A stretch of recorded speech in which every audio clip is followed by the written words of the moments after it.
Washington mornings on the Mall. 105.9 FM. And AM 630. WMAL. 8:37 on WMAL. Good Tuesday morning to you. Brian Neiman, Brian Wilson here. Pleased to be joined by Larry Kudlow, host of the Kudlow Report on CNBC. Check him out 7 o'clock, 7 p.m. Monday through Friday on CNBC. You can also hear him on WMAL Saturday nights, the Larry Kudlow radio show, 7 p.m. Good morning, Larry. Good morning. Good morning. My goodness, Apple stock is tremendous. What is it, up to 665 now, Wilson? I just checked. It closed yesterday at 665.15.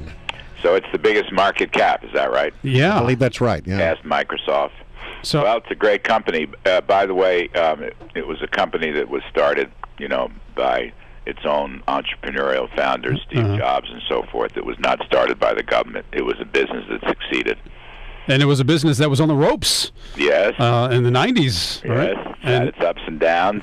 I don't recall the government bailing it out. Nope. And I don't recall the government causing it to succeed. And I wonder what President Obama thinks about Apple. I would think, I'm worried that the president or Democrats will start saying there needs to be a windfall profits tax. A windfall. I haven't heard that in ages. I know, for the oil companies. Maybe one for Apple.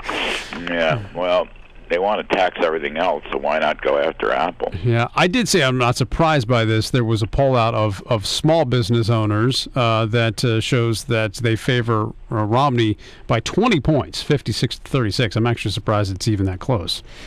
Yeah, that's really interesting poll. I didn't know that.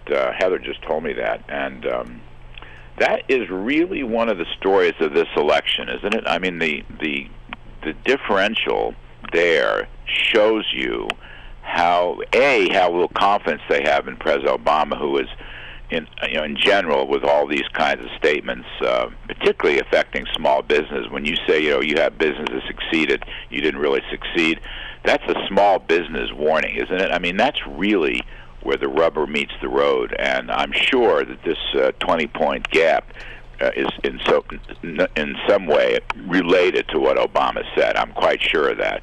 And the other point is, it's small businesses that are going to get hurt by Obamacare. It's small businesses that are going to get hurt by taxing the so-called rich. Maybe not every business, but over 50% of the income from personal liability, from personal taxes. Those are small business dollars you're talking about. I mean, I think there's just been a revolt from day one. You look at the NFIB, the National Federation of Independent Businesses. Time after time, they're worried about the economy, sure, and they're worried about consumer demand, sure, but then they're worried about taxes and regulations. And if I'm not mistaken, in the last survey, taxes and regulations for the first time actually pulled ahead of consumer demand. So it just shows you how little confidence they seem to have in the Obama administration. Everybody says, this election is all about the economy, it's all about the economy. But the economy has been about the way it's been for a while now, and it doesn't seem to be persuading a certain number of voters that perhaps there needs to be a change. Well, I think that's right. I mean, that's sort of an interesting... Do you think most people have made up their minds about Obama? Yeah, this is what I have...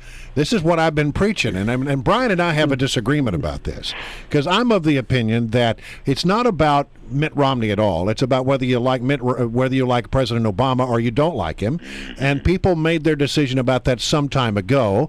That the polls suggest people are vastly locked in. Not many persuadable people still out there, and nothing that seems to have happened thus far, whether it's a bad economic report or the addition of a likable guy to the Republican ticket, seems to be moving the needle at all. Yeah, I mean, you look at his numbers. These are good points. He's around, 44, 45, 46, maybe 47%. In a head-to-head race, you mean? In a head-to-head race. Right. And, of course, that means he's below 50%, which is really the key. Right. And in some sense, that's telling you, I think, that's flagging the outcome of this election. I don't see how he can win as long as the level of confidence is below or his favorability. Well, I can tell you how. He could win the popular vote and lose the Electoral College vote. You're talking about Mitt Romney. I'm talking about Mitt Romney. The biggest thing for Romney, I think, now, is I agree. People have made up their minds about Obama, and they're not happy.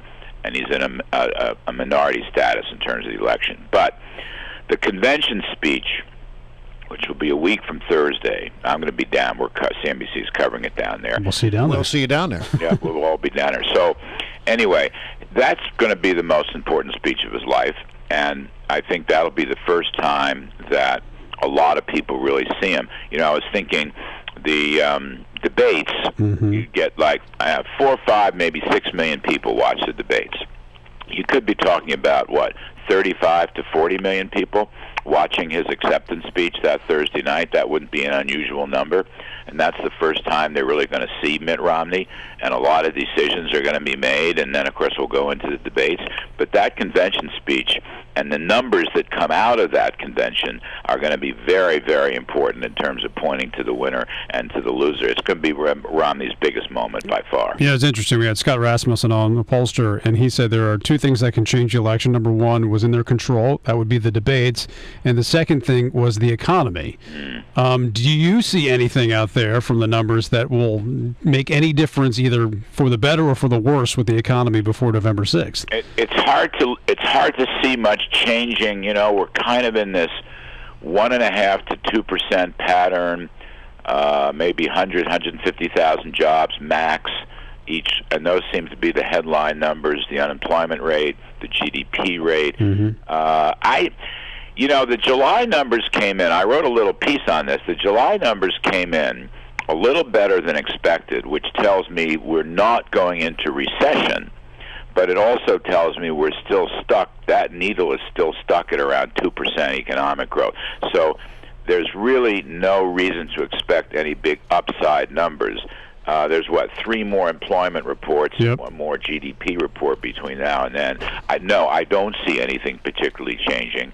There could be some bad luck in that, but no, I think that people have made up their minds. The economy has made up its mind. And I come back to that small business survey you're talking about, because that's a lot of people. There are so many Americans that work in small business, much more than work in large corporations, for example. So that's a really important polling number. All right, Larry, it's a pleasure to have you on as always. Thanks very much. All right, thank you. Larry Kudlow, the Kudlow Report. You can check him out at 7 p.m. on CNBC. Also hear him on our radio station at 7 o'clock on Saturday.